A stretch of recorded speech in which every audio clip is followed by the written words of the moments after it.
시청자 여러분 안녕하십니까? 집중진단 제주 정은숙입니다.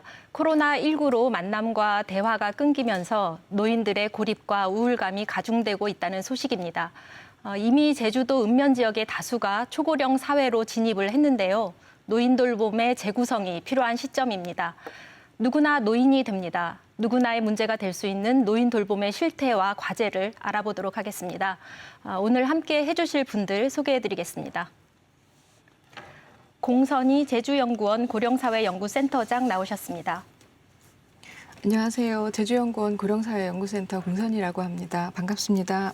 네, 양한숙 국민건강보험공단 제주지사 장기요양운영센터 팀장 나오셨습니다. 안녕하십니까. 국민건강보험공단 제주지사에서 장기요양보험을 담당하는 양안숙 팀장입니다. 예, 강인희 KBS 기자 나오셨습니다. 안녕하십니까. 반갑습니다. 네, 반갑습니다. 반갑습니다.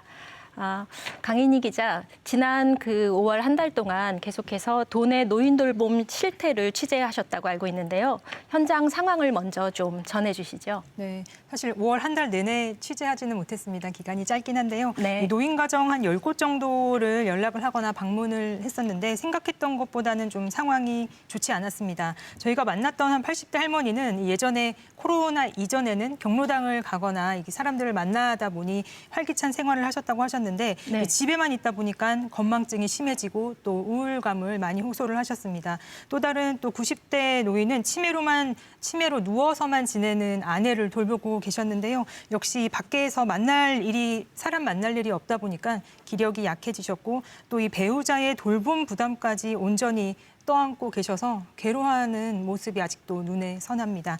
실제 지난해 말에 제주시내 한 종합병원 정신건강의학과 담당 전문의를 인터뷰를 했었는데요. 네. 그때 당시만 해도 코로나 영향으로 노인 환자가 평소보다 10% 이상 증가를 했는데 초기에 치매 증세가 완전히 무너지거나 우울감을 호소하시는 환자들이 대부분이었다고 설명을 했습니다. 네. 다시 말해서 우리 사회 전체가 모두 코로나 방역에 좀 신경을 쓰는 사이에 노인 건강에는 이미 빨간불이 켜져 있음을 알 수 있었습니다. 이 노인 건강 문제는 단순히 노인만의 문제가 아니고 또 가정, 자녀에게까지 이어지는 문제라고 고려를 한다면 이 코로나 장기화로 인한 노인 문제가 얼마나 중요한지 알 수 있었습니다. 네. 이제 상세하게 좀 말씀을 전해주셨는데, 그러니까 코로나19로 인해서 이 접촉과 그리고 대면 활동들이 많이 줄어들면서 노인 돌봄에 이제 큰 공백이 생긴 거다 이렇게 볼 수 있겠는데, 어떤 구체적인 사례들을 조금 더 말씀해 주셨으면 좋겠는데, 공선희 센터장님 좀 말씀해 주시겠습니까? 네, 좀 전에 강 기자님 말씀하신 대로요. 코로나19로 좀 외출이 줄어들고 어르신들이 또 사람들하고 만나지 못하게 되면서 좀 건강이 좀 많이 약화되는 그런 모습이 보이는 것 같습니다. 전국적으로도 제주 어르신들 같은 경우에는 정신 건강이 약간 좀 우려되는 수준인데요. 네. 우울이라든지 자살 경향성이 전국 평균보다 좀 높은 상황입니다. 또 작년에 저희가 제주 노인 실태조사를 실시한 바 있는데요. 네. 코로나19로 인해서 우울감을 느낀다라고 이렇게 대답하는 어르신들이 절반 이상을 차지했고, 네. 또 마을회관이라든지 복지관, 또 경로당 운영이 중단돼서 좀 많이 불편하다, 이런 의견을 이제 얘기하시는 분들이 많았습니다. 그래서 사실은 지금 우리가 코로나 확진자에 대해서 좀 관심을 집중하고 있는데, 어르신들은 코로나 감염도 감염이지만 이런 사회적인 단절, 이것도 사실 굉장히 부정적인 영향을 미치고 있다고 볼 수 있을 것 같습니다. 작년 말과 올해에 저희가 들은 바에 의하면 장기요양 4등급과 5등급을 받으신 어르신들이 이제 주간보호센터라든지 요양원 입소가 좀 눈에 띄게 늘었다라고 는 얘기를 들었고요. 그래서 아무래도 우울증이나 초기 치매 증상이 코로나로 인한 고립으로 인해서 조금 더 심해지지 않았을까라는 추측을 해보고요. 어르신들이 사망도 좀 늘어난 것 같습니다. 이후 통계 자료를 봐서 좀 구체적으로 확인을 해봐야 알겠지만 이런 현상들도 코로나19와 무관하지 않다 이렇게 생각이 듭니다. 예. 현장에 취재를 하신 강인희 기자가 보시기에도 지금 이런 상황들이 대동소이하던가요?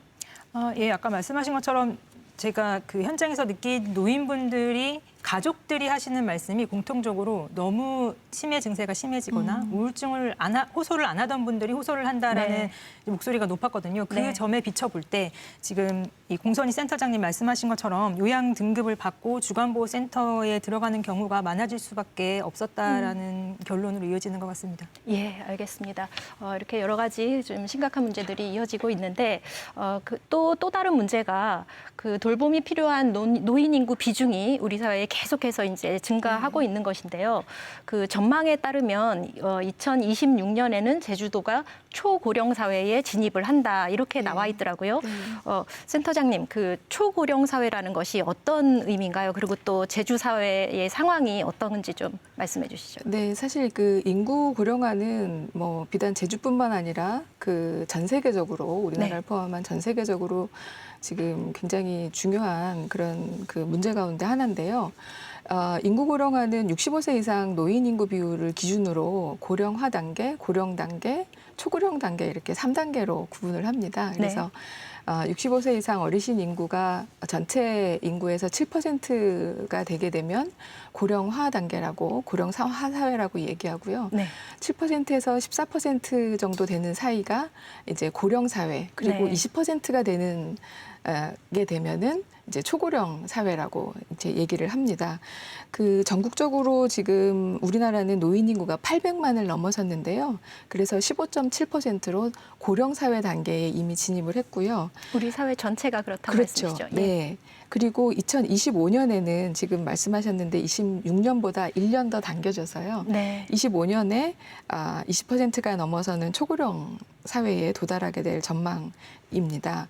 그 제주 같은 경우에는 그 65세 이상 노인 인구가 올해 3월 기준으로 해서 전체 도민 67만 명 가운데 한 10만 7천 명 정도, 그래서 15.9%를 차지하는데요. 전국 수준과 마찬가지로 지금 고령 사회 단계에 진입했습니다. 전국 17개 지자체 가운데는 이제 11번째 그 이제 고령화 단계라서 네. 평균보다는 조금 상황이 나은 것다라고 볼 수 있겠습니다. 네. 그리고 2025년도에 제주도 마찬가지로 20%가 넘어서는 초고령 사회에 진입하게 될 전망입니다. 제주가 사실은 43개 읍면동 가운데 20개 읍면동은 이미 초고령 단계에 들어가 있고요. 특히 읍면 지역 같은 경우에는 거의 네. 대부분의 읍면 지역이 초고령 단계라고 할 수 있습니다. 네. 네. 제가 이 지금- 부분에 대해서 좀 덧붙여서 네. 좀 의견을 드리자면 이 질문에서처럼 2026년 초고령 사회로 진입한다는 점에서 또 다른 점을 좀 짚어보면 돌봄 문제에 또 새롭게 접근할 수 있지 않을까 생각이 드는데 네. 노년층이 나이가 들수록 또 존엄하게 살고 싶은 마음이 커지고 나이가 들어서도 여전히 사회 공헌을 할 수 있지 않습니까? 근데 현재 우리가 논의하는 것처럼 노후에 아플 때 돌봄을 어떻게 할 것인가라고 염려하는 것도 물론 중요하지만 이 단편적인 정책들이 아니고 이 노인들에게 유익한 제주를 좀 새롭게 구성해야 될 때가 아닌가라는 질문이 계속 스스로 들더라고요. 네, 네. 그래서 돌봄 정책을 진단하고 평가하는 것을 좀 넘어서 네. 노인의 안정과 건강, 자립을 증대할 수 있는 좀 실질적인 방법들을 고민을 한다면 좀 다시 말해서 이 건강, 안전, 자립, 노후에 대한 이 포괄적인 정책이 마련되면 저희가 지금 얘기하는 이 요양원에 가는 시기를 좀 늦추고 요양에 대한 좀 사회적 비용 부담도 덜고 가족의 돌봄 부담도 덜 수 있지 않을까라는 생각이 들어집니다. 예, 많이 공감이 가는 말씀 해주셨는데요. 네.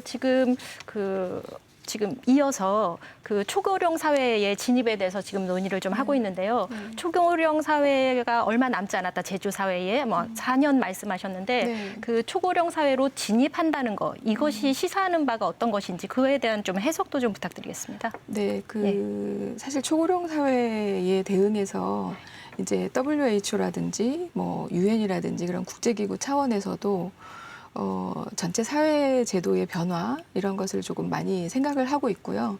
그 대표적으로 이제 고령 친화 환경을 조성하는 것 네. 이것을 큰 정책 목표로 삼고 있는데요.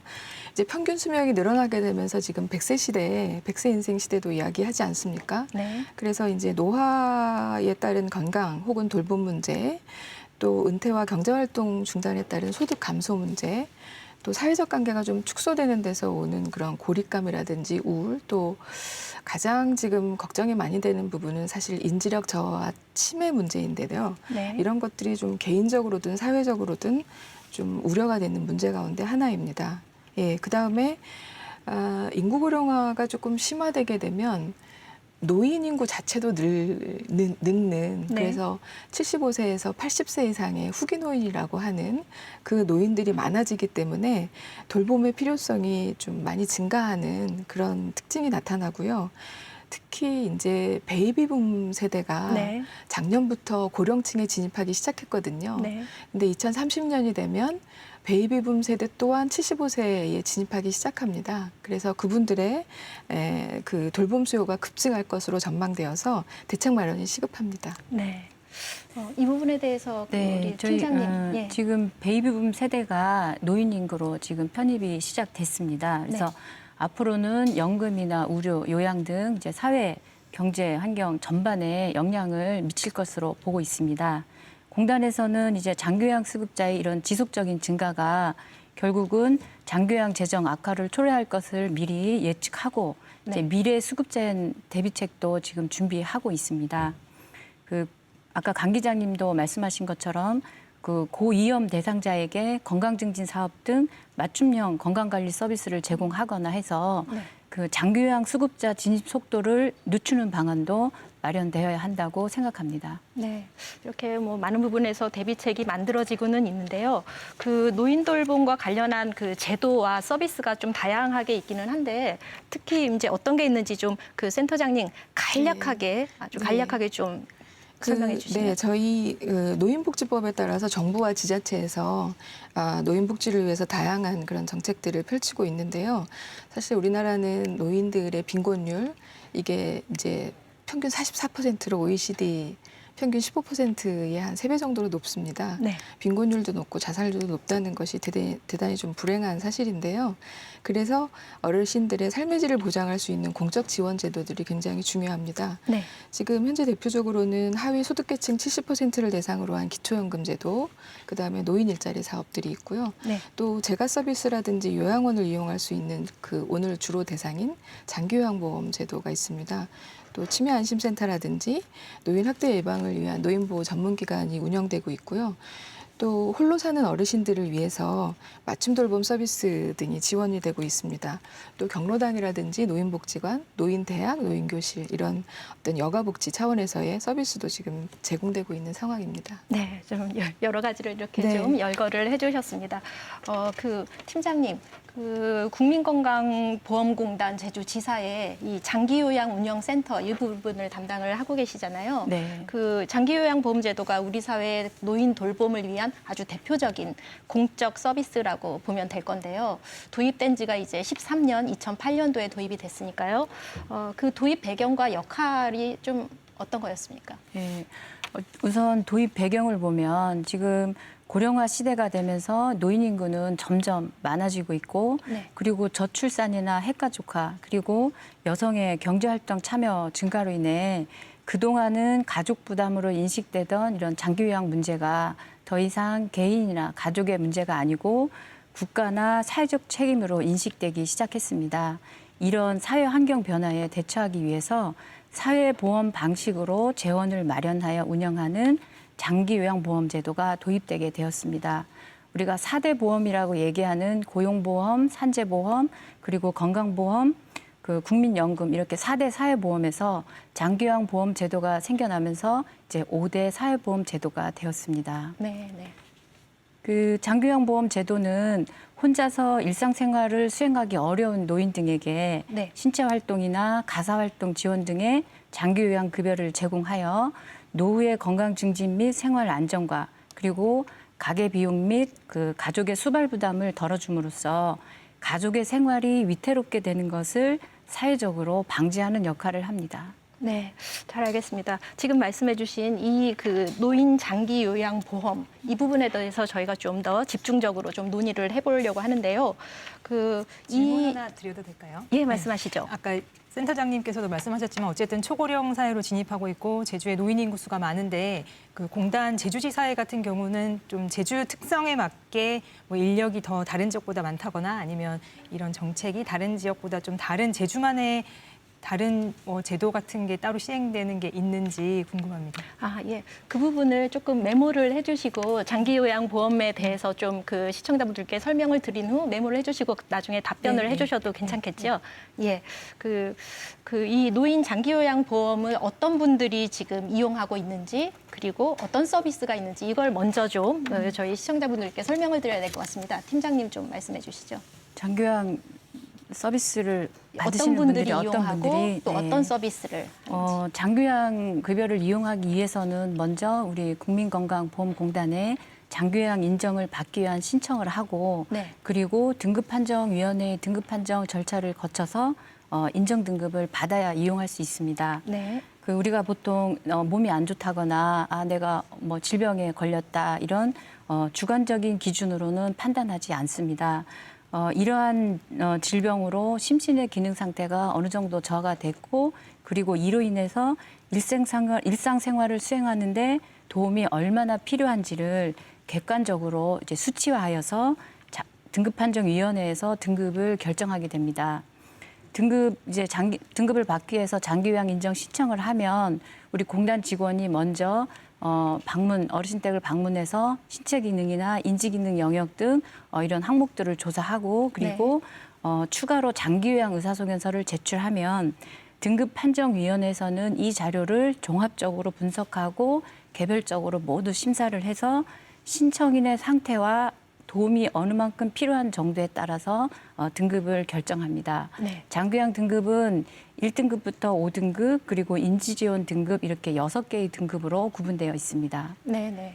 그 급여의 종류는 뭐 몇 가지로 좀 축약되나요?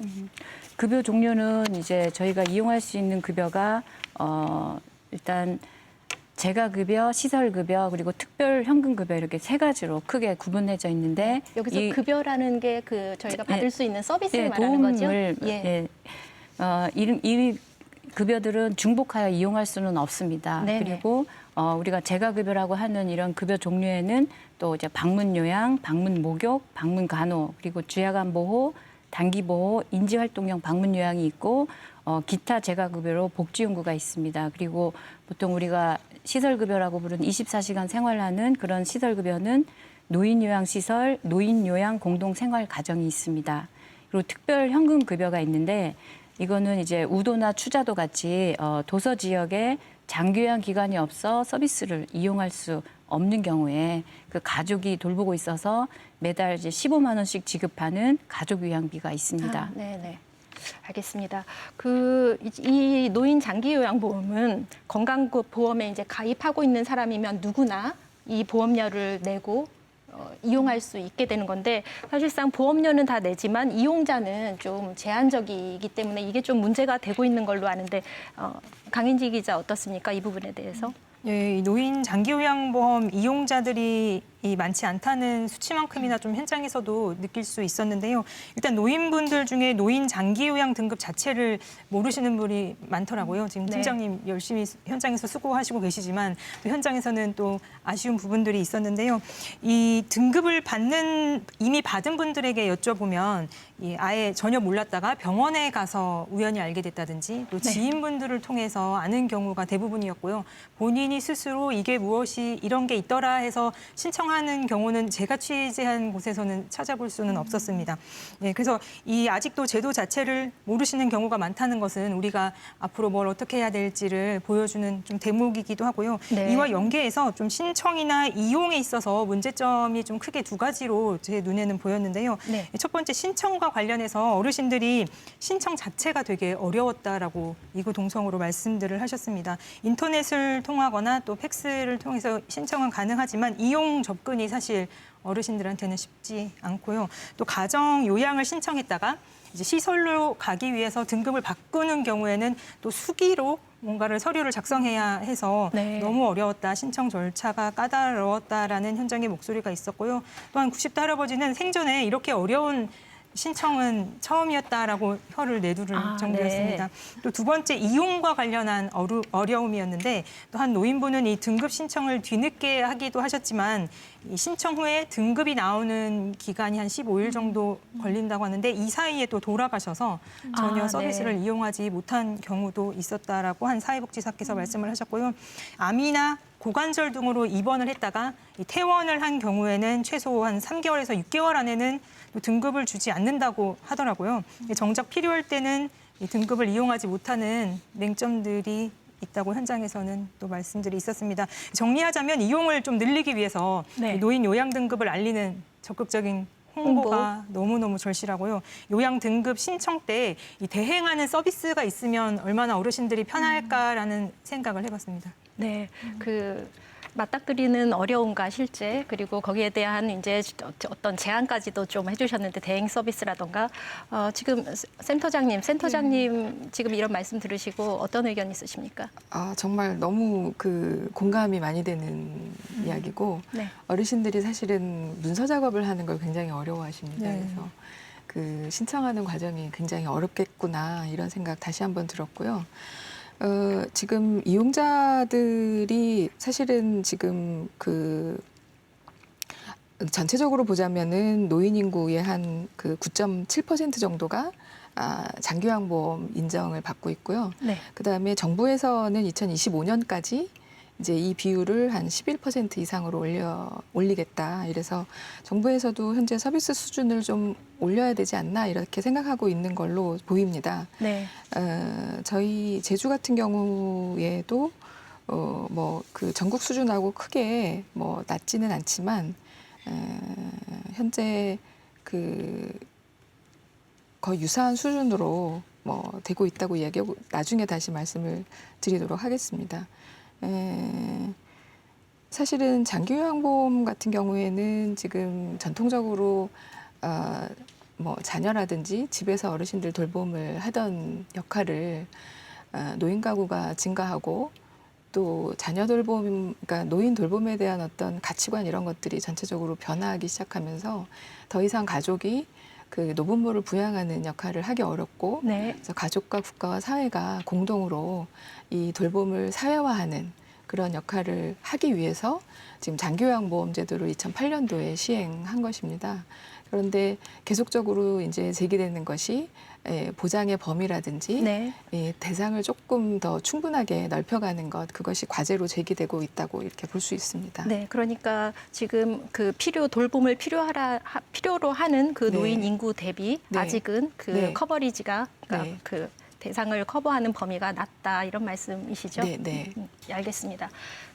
노인 장기요양보험이 제주 지역에서 신청자와 그리고 수급자 규모를 좀 말씀을 해주시면 좋겠는데 제주도의 현실이 좀 잘 반영되고 있는 정도로 수급과 이용이 되고 있는지 팀장님 좀 말씀해 주시죠. 2021년 3월 말 기준으로 네. 전국 노인 인구 비율이 16.3%였습니다. 그리고 제주 네. 지역은 15.5%에 해당하는데 노인 인구 비율은 이제 전국 평균을 좀 밑돌고 있습니다. 그리고 장기요양 인정 신청률도 비교해 보면 전국 신청률은 14.0%이고 우리 제주 지역은 이제 신청률이 12.9% 정도에서 네. 평균을 좀 밑도는 수준입니다. 신청률은 조금 낮은 편이에요. 신청률도 그런데 이제 저희가 요를 분석을 해보니까 고령 인구 비율과 인정 신청률이나 인정률은 정비례한다고 분석이 되었습니다. 네. 그러니까 제주 지역의 경우 고령 인구 비율이 전국 평균보다 밑돌아서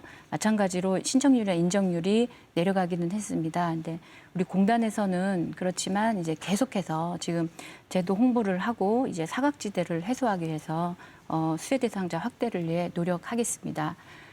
신청이 어려운 이유는 아무래도 어르신들은 기능 상태가 떨어진 분들이기 때문에 신청하기가 어려운 부분이 있습니다. 그래서 네. 저희도 가족이 있는 분들은 당연히 가족이 다 신청을 잘 하시지만 그런 신청하기 어려운 위치에 놓여 있는 분들을 위해서 읍면 동사무소나 아니면 치매 안심센터와 연계해가지고 계속적으로 신청을 할 수 있도록 우리가 관계를 잘 형성해서 협조하고 있습니다. 예. 노인분들이 이 등급을 신청할 수 있는 기회가 있구나라는 것을 알 수 있는 방법에서 좀 개선점을 찾을 수 있는 건 없을까요? 예를 들어서 뭐 읍면동 센터에서 지역 내에 65세 이상 노인에게는 뭐 방문을 한다라든지 아니면 뭐 문자를 보낸다라든지 잘 모르겠습니다만 좀 이렇게 현장에서 좀 이렇게 알릴 수 있는 방법.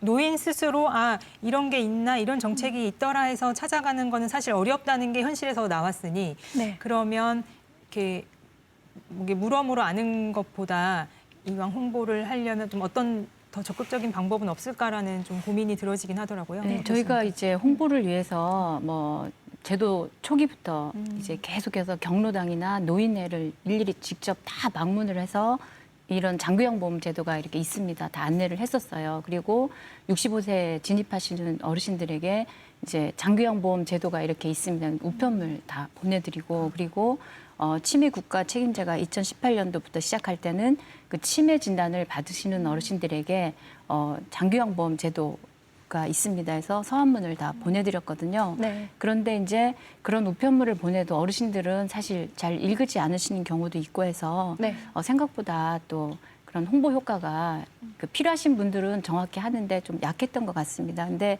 지금도 계속해서 이런 제도를 알리기 위해서 저희도 굉장히 1년마다 이렇게 특화 사업으로 해서 이런 제도를 알리기 노력을 하고 있습니다. 예. 지금 센터장님도 강인희 기자가 말씀하신 질문까지를 포함해서 좀 해주실 말씀 있으십니까? 그러니까 이제 어르신들한테 복지 정책이나 어떤 행정적으로 어떤 일을 하고 있다라는 사업을 홍보할 때 대부분은 지금 이제 우편이라든지 아니면 이런 문서로 무언가를 이렇게 고지하는 방법을 많이 씁니다. 이게 전통적인 방법이라서 그런지 모르겠는데 그런데 실제로 어르신들이 이제 뭐 글씨 크기도 그렇고 글씨를 좀 잘 읽느냐 못 읽느냐 이런 문제도 있고 해서 네. 그게 그다지 좋은 홍보 방법은 아닌 것 같고요. 오히려 이제 댁을 방문해서 직접 이렇게 설명을 하는 방식 이것이 현재로서는 제일 좀 효과가 있는 방법이고 또 하나는 제가 이제 장기요양 기관들의 뭐 서비스를 이용할 때 계약이나든지 입소 상담을 하는 게 대체로 어르신들 당사자가 아니라 가족들이 네. 이제 그 정보를 입수하고 가족 자녀들이나 배우자가 그거를 이제 상담하는 경우가 많다는 점에 비추어 네. 여전히 어르신들 당사자들은 이 제도에 대해서 좀 많이 모르고 계신 것 같다라는 생각이 들고 실제로 주간보호센터를 이용하시는 어르신들의 경우에도 막상 거기에 가서 주간보호센터를 이용하는 순간부터 경험하는 순간부터 내가 이 서비스를 받게 되었구나를 알게 되신다는 거예요. 네. 그런 상황이 아직까지는 있는 것 같습니다. 지금은 이제 인식의 문제 그리고 이제 홍보의 문제 이런 이야기가 됐는데 사실상 장기요양 서비스 제공 기관이 부족하거나 접근성이 좀 떨어지는 문제 이런 문제는 없습니까, 센터장님?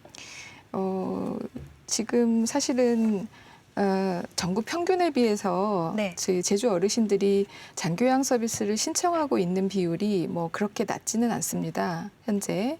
그런데 최종적으로 서비스를 이제 이용하는 흔히 이제 네. 급여자 어르신들이 적은 것이 좀 특징으로 나타나는데요. 네. 저희가 보기에는 이제 재가 서비스 기관이라든지 주간보호센터, 요양원 같이 장기요양 서비스 제공 기관이 부족하거나 또 이제 접근성의 문제, 접근성이 좀 낮은 문제, 또 가장 큰 문제는 요양보호 인력, 특히 요양보호사를 구하기 어려운 그런 점을 이유로 생각을 해볼 수 있을 것 같습니다. 현재 요양보호사 대비 어르신 노인 인정자 비율을 보게 되면요, 요양보호사 한 명이 노인 2.3명 정도를 이제 보살펴야 하는 비율 정도로 나타나는데요.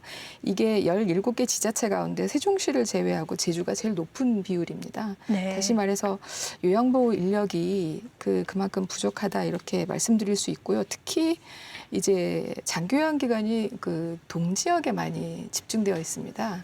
근데 이제 고령화 비율은 사실 읍면 지역이 동지역에 비해서 높은데 이런 지역 불균형이 사실은 아직까지도 좀 문제가 되어 있고 지역적인 불균형 공급이 좀 시정되어야지 읍면 지역의 어르신들도 좀 장기요양 서비스를 좀 원활하게 이용할 수 있는 그런 상황이 될 것 같습니다. 네, 지금 그 요양보호사 분들이 네. 일 1인당 그 요양보호 인력이 부족해서 네. 일 1인당 담당하시는 분이 되게 수치가 높게 나타난다고 말씀해 주셨는데 그 이 부분이 돌봄 서비스의 질과 완전하게 이렇게 직결되는 부분이기도 해서 그 이 요양보호사의 문제 어떤 어려움이 있는지 이 부분을 조금 더 이야기했으면 좋겠습니다. 강인희 기자님.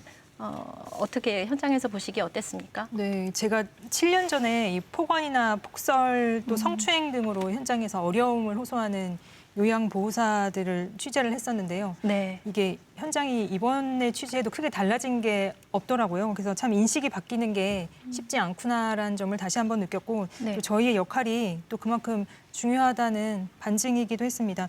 이 취재하면서 알게 된 요양보호사들의 얘기를 좀 해드리면 이 왜 요양보호사가 부족한지 좀 이해가 더 가실 텐데요. 네. 첫 번째는 요양보호사에 대한 이 인식이 아주 낮다는 점입니다. 노인 돌봄 이외에 예를 들어서 뭐 텃밭을 좀 갖고 달라거나 네. 또는 청소를 해달라는 등의 이 돌봄 이외의 일을 부탁하는 경우가 많더라고요. 사실 거절을 하면 일자리를 잃게 되는 거기 때문에 생계를 위해서 일하는 요양보호사들은 울며 겨자 먹기식으로 할 수밖에 없는 상황이었고요. 또 두 번째는 처우였는데 이 제주도가 교통비 10만 원과 처우 개선비 27만 원을 지원하고 있는 것으로 조사가 됐는데 이 어르신들을 돌보는 방문 요양 보호사들에는 이 교통비가 지급 대상에서 제외되고 있었습니다. 이 낮은 인식과 또 제대로 된 또 보상을 받지 못하는 현실이 이 요양 보호사들을 좀 밖으로 내몰고 있는 게 아닌가 하는 생각이 들었고요. 이런 상황에서도 또 정말 정성껏 자신의 부모처럼 돌보는 요양보호사 선생님들도 아주 많으셨습니다. 네. 또 어르신들에 대해서 취재하면서 물을 때마다 좀 눈물을 글썽이는 요양보호사 선생님들을 볼 때 정말 아무나 할 수 있는 일이 아니구나. 또 이들 덕분에 또 노인복지가 돌아가는구나라는 생각을 할 수 있었는데요. 이 고령화 사회에 맞는 인식 개선이 정말 필요하고요. 처우 개선, 또 폭언 등으로부터 좀 보호할 수 있는 제도적인 장치 마련이 절실하다고 생각됩니다. 네, 지금 가장 크게 이제 인식 개선의 문제 그리고 처우 개선의 문제 그것을 통해서 이제 돌봄의 질이 높아질 수 있는 부분 말씀해 주셨는데 그 센터장님 어떻게 보십니까? 일단 그 기자님 말씀하신 대로 저도 최근에 요양보호사 분들을 면접 조사하면서 굉장히 처우가 좀 열악하구나 근무 환경이 이런 생각을 많이 했었고요. 사실은 요양보호사들은 가족이 감당하기 어려운 어르신 케어를 담당하는 우리 사회의 필수 노동자입니다. 그래서 요양보호사들이 사실은 어르신들을 돌보면서 어려운 환경이지만 보람도 느낀다라고 이렇게 긍정적으로 생각하시는 분들이 많아서 저도 좀 놀랐고요. 근데 정작 이분들이 하는 일에 대한 정당한 대우와 지원이 여전히 부족하다. 그렇게 말씀드릴 수 있을 것 같습니다. 하찮고 값싸고 함부로 대해도 되는 그런 사람이라고 하는 어떤 사회적인 인식 자체가 좀 근본적으로 좀 변화되어야 될 것 같고요. 네. 또 열악한 처우 면에서는 현재 그 어르신들을 침상에서 휠체어로 이동하는 과정에 좀 힘을 많이 쓰는 일들이 포함되는데 이제 뭐 어깨나 허리나 뭐 팔, 손목이라든지 이런 통증을 안 가지고 계신 요양보호사들이 없더라고요. 네. 그래서 휴일에는 병원을 꼭 가는 그런 분들이 거의 대부분이었고, 그 다음에 그 부당한 요구를 했을 때도 정작 이런 어떤 고충을 어디에도 좀 하소연할 데가 없다는 거.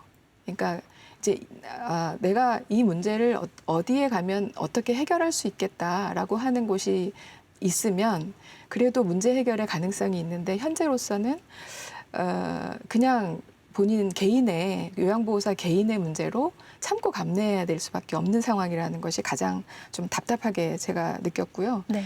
지금 가장 문제는 사실은 그 급여 수준이 하는 일에 비해서 네. 낮다라고 하는 그런 이야기들을 가장 많이 들었습니다, 저희가. 그리고 특히 지금 강 기자님 말씀하신 것대로 그 방문 요양을 하는 요양보호사들 경우에 어느 날 그 당장 어르신들이 내일부터는 오지 마세요 이렇게 하면 일감이 끊기게 되고 그 끊기게 되면은 이제 그 해고가 아니어서 실업급여도 받을 수 없는 상태가 되고 또 사대보험도 이제 적용이 해제돼서 굉장히 어려움이 가중된다. 그래서 네네. 그런 기간에 기본적으로 소득을 보장할 수 있는 월급제 네. 예, 그런 것을 요구하는 그런 목소리들이 많이 있었습니다. 그 지금 월급제 말씀해 주셨는데 월급제가 시행되고 있는 곳은 없고 지금 월급제가 그러니까 그 제가 말씀드리는 거는 그 시설에 계신 분들은 정규직이어서 가능한데 네네. 이제 그 제가 제가 요양을 하시는 분. 방문 요양하시는 분들 같은 경우에는 네. 비정규직이 거의 80-90% 정도 차지하기 때문에 그렇게 볼 수 있습니다. 네, 그 부분 좀 그나마 필요하다고 좀 생각되네요. 긍정적인 사인이라고 생각이 들어지는 게 취재하면서 보니까 지난해 제주에서 요양보호사 자격증을 따신 분들이 1,000명을 네. 넘더라고요. 네.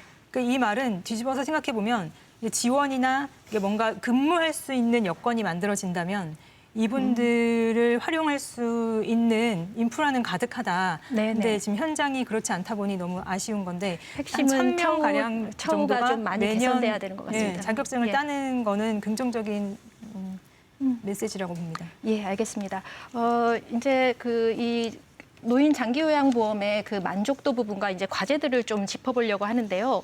그 13년째 이렇게 운영이 되고 있는데 그동안의 성과 이 부분을 얘기해 볼 텐데 팀장님, 이 제도에 대한 만족도가 어떻게 나오고 있는지 한번 조사를 매년 하고 계시는 걸로 아는데 네. 간략하게 좀 설명 부탁드리겠습니다. 네. 그 2013년도부터 이제 매년 만족도 조사를 하고 있습니다. 네. 2020년도에도 수급자 보호자 1,000명을 대상으로 해서 만족도 조사를 했고 91.5%가 만족한 것으로 나왔습니다. 그 장기요양 서비스를 이용하게 되어서 건강 상태가 호전되었다는 긍정적인 응답이 증가하였고, 그리고 장기요양 서비스를 이용하게 되어서 가족의 수발 부담이 크게 감소한 것으로 분석되었습니다. 그 조사 결과에 나타난 어떤 개선 사항이나 국민 불편 사항을 적극 수렴하여 수요자 중심의 서비스 품질을 향상시켜 앞으로도 이제 적극적으로 사회적 효를 실천하도록 하겠습니다. 아까 그 종사자 또 대상으로 해서 우리가 1,000명을 대상으로 해서 그 만족도 조사를 했었습니다. 그래서 했는데 그 요양보호사의 직무 만족도는 그 사회발전 기여가 가장 높게 나타났고, 그리고 임금 적정성이 가장 낮게 나타났습니다. 이거는 역시나 이제 같은 임금 인상에 대한 욕구가 있는 것으로 보여지는데요. 그 제주도에서는 이제 이를 위해서 처우 개선비를 지금 전국 시도랑 비교했을 때 가장 높은 수준의 처우 개선비를 지급하고 있고, 그리고 보건복지부에서도 이런 그 인건비 지출 비율을 아예 고시에 정하였습니다. 그래서 장기요양 서비스 유형별로 시설이면 시설, 그리고 방문 요양이면 방문 요양해서 인건비를 정해진 인건비들을 지급하도록 하고 있습니다. 또 이제 그 요양보호사 인식 개선을 위해서 우리 공단에서도 지금 굉장한 노력을 기울이고 있는데, 수급자나 보호자에게 그 처음으로 등급받아서 서비스를 이용하게 되었을 때는 그런 요양보호사 호칭을 사용하도록 하고, 수급자와 관련된 사항이 아니면 서비스 할 수 없다는 거를 꼭 안내를 드리고 있습니다. 그리고 이제 각종 매체를 통한 캠페인 이런 부분에서 계속 안내를 하고 있고, 요양보호사는 요양 전문가라는 이런 인식을 개선할 수 있도록 지금 다각적으로 홍보를 하고 있습니다. 네, 잘 알겠습니다. 그 제주의 노인 인구의 아까 그 공선희 센터장님께서 말씀해 주시기로 제주도 노인 인구의 8.6%라고 하셨죠. 예, 8.6% 정도만 노인 장기 요양보험을 이용하고 있다. 이렇게 말씀해 주셨는데 어쨌든 필요한 만큼 충분히 지금 이용하고 있지는 못한 현실인데요. 그리고 또 개인이 부담해야 되는 비용 문제도 있을 거고요. 이런 부분을 저희가 노인 돌봄의 이제 사각지대라고 볼 때 이 부분을 어떻게 줄여나갈 수 있을지 그 방안에 대해서 좀 말씀해 주시면 좋겠는데, 아까 앞서서 강인희 기자께서 그 질문하셨던 그 지자체의 정책 개선안이 뭐가 혹시 있을까라는 그 질문까지 좀 포함해서 좀 말씀을 해주셨으면 좋겠습니다. 제가 궁금했던 건 지자체가 아니고 이제 제주지사여서 다른 지역 지사랑은 다르게 제주의 고령화에 맞춰서 별도로 또 추진하거나 관심 갖는 부분이 있는지가 궁금했습니다. 예, 알겠습니다. 그 부분까지 포함해서 좀 말씀해 제주도 주시죠. 그 장기요양 서비스 이용 현황을 보면 타 지역에 비해 시설 이용률이 높은 수준으로 나타나고 있습니다.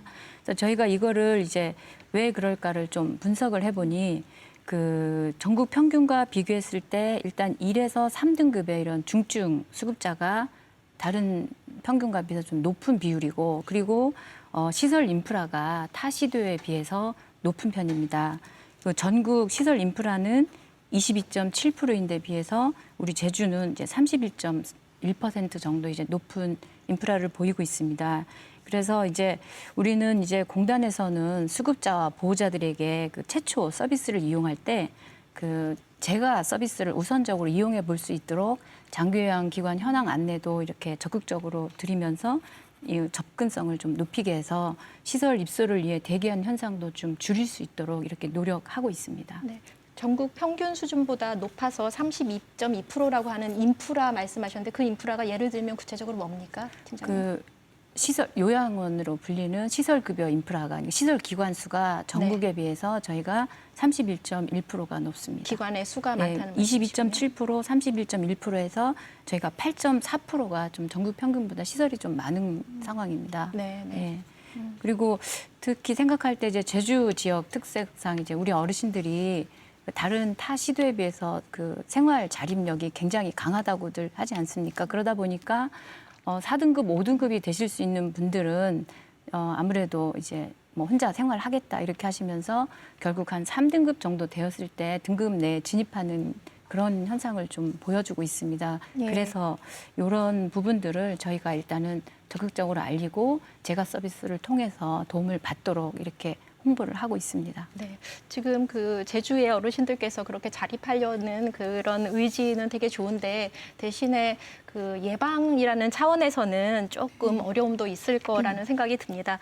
지금 공선희 센터장님, 그 지금 네. 이 사각지대 어떻게 좀 해결해야 될까요? 그러니까 지금 말씀하신 것대로 제주가 요양시설의 인프라가 나쁘지 않다라고 말씀하셨는데 사실 지역에 가서 이제 노후에 몸이 불편해졌을 때 돌봄이 필요할 때 어떻게 하시겠습니까? 이렇게 질문을 해보면 저도 깜짝 놀랐던 게 지역에서 제가 서비스를 받으면서 살아가겠다라고 하는 그런 인식이 굉장히 좀 약하고 네. 오히려 병원이나 시설에 가겠다라고 하는 대답이 굉장히 높게 나타나는 게 저는 좀 놀라웠습니다. 네. 지금 말씀하신 대로 아마 그런 경험을 이제 주변에서 할 수 있어서 그런 결과가 나오지 않았나 이렇게 생각이 드는데 사실 어르신들이 그 노년에 자기가 살던 곳을 떠나지 않고 이제 그 자기 집에서 본인에 맞는 재가 서비스를 이용하면서 노년기를 보낼 수 있는 것을 가장 좋은 그런 원하는 형태라고 알려져 있습니다. 네. 그리고 최후에 이제 요양원이라든지 병원을 그렇게 선택하는 그런 추세라고 볼 수 있는데요. 노인 실태조사에서도 그렇게 결과가 나왔는데요. 저는 제주가 앞으로 그 어르신들이 물론 요양원이 필요한 어르신들도 있고 병원이 필요한 어르신들도 있지만 그거보다는 본인이 살던 곳에서 정말 그 본인이 원하는 서비스를 선택해서 재가 서비스를 이루면서 그 이용하면서 그 살 수 있는 그런 정책 방향을 조금 그 강화해야 되지 않나 이런 생각이 듭니다. 그리고 현재로서는 이제 그 예방보다는 사후에 개입하는 것, 네. 그 다음에 80세 이후에 아주 늦은 시기에 어르신들에게 돌봄 서비스라든지 뭐 헬스케어를 제공하는 그런 그 경향이 있다면 앞으로는 사실은 사후 개입보다는 예방이 더 중요하고요. 예방을 위해서는 사실 어르신들이 지역에서 언제든지 좀 편하게 이용할 수 있는 그런 다양한 서비스와 그다음에 인프라 이런 것들이 필요한데 이때 제일 그 중요한 역할이 사실은 지자체 역할이다. 저는 그렇게 생각합니다. 예, 네. 알겠습니다. 그 지자체의 역할과 관련 지금 말씀해 주셨는데 그것과 관련해서는 저희가 그 다음 시간에 또 이어서 이 부분을 좀 심도 있게 보려고 합니다. 그래서 오늘 지금 이렇게 많은 논의를 이어왔는데요. 오늘 좀 이 자리를 마무리를 하면서 마지막으로 이렇게 못다 하신 말씀 있으면 마무리 발언으로 좀 해주시면 감사하겠습니다. 그 강 기자 먼저 좀 말씀을 해주시겠어요? 이 토론은 이 약자의 연대이자 또 강자와의 협상이라고 하지 않습니까? 그런데 이 자리에 저희랑 좀 정책을 협상해야 될 제주도가 참석하지 않아서 좀 아쉬운 부분이 크고요. 네. 이 코로나19 시대를 맞은 고령화 시대 아닙니까? 이 고령화 노인 돌봄 정책이 제주의 이 빠른 고령화 속도를 따라가지 못하고 또 현장의 목소리를 또 제대로 반영하지 못한다면 이 노인 돌봄을 또 사회가 책임진다는 이 취지는 퇴색되지 않을까 좀 염려스럽고요.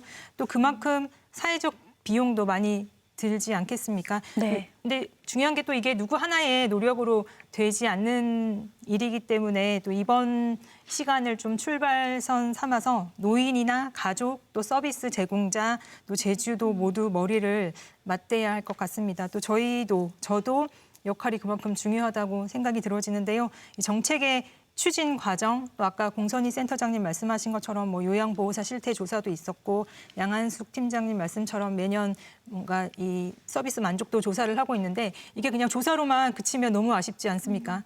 네. 그래서 이게 정책으로 좀 이어질 수 있도록 저도 현장에서 많이 관심을 갖겠습니다. 네. 너무 감사드리고요. 양한숙 팀장님. 네, 그 장기요양 기관은 지금 지자체 지정심사위원회에서 심사 후 지정되고 있습니다. 그리고 지자체에서는 그 기관 지정 시부터 이런 체계적으로 관리 감독을 지금 하고 있습니다. 근데 이제 현재 부당 청구 개연성이 있는 장기요양 기관에 대해서는 이제 현지 조사로서 이제 확인하고 있는데 현지 조사 권한은 보건복지부와 지자체에만 있고 정작 이제 우리 보험자인 공단은 예, 인력만 간략하게 지원하는 정리를 좀 구조로 해주십시오. 예. 기관 관리나 감독 체계가 좀 비효율적인 부분이 있습니다. 그래서 네. 현지조사 주관 기관에 우리 공단을 추가해서 좀 현지조사 권한을 강화하는 것이 필요하다고 생각합니다. 예, 감사합니다. 예, 네. 센터장님. 사실 그동안 뭐 어르신이나 요양보호사 분들이 모두 고령이다 보니까 근본적인 제도 개선이 좀 뒤처진 경향이 없잖아 있습니다.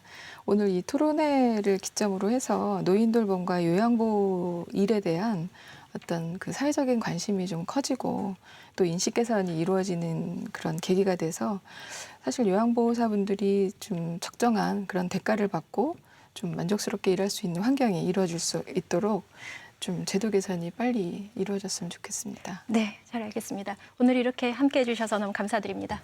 감사합니다. 우리 모두는 존엄하고 건강하게 늙어갈 수 있도록 돌봄을 받을 권리가 있습니다. 장기요양보험제도는 노인의 돌봄받을 권리를 위한 가장 기본적인 사회보험이지요. 노인들이 어떤 돌봄에서도 제외되지 않도록 탄탄한 돌봄의 그물망을 만들어 가야겠습니다. 다음 시간에도 제주 노인 돌봄의 재구성을 위해 심도 있는 논의 이어가도록 하겠습니다.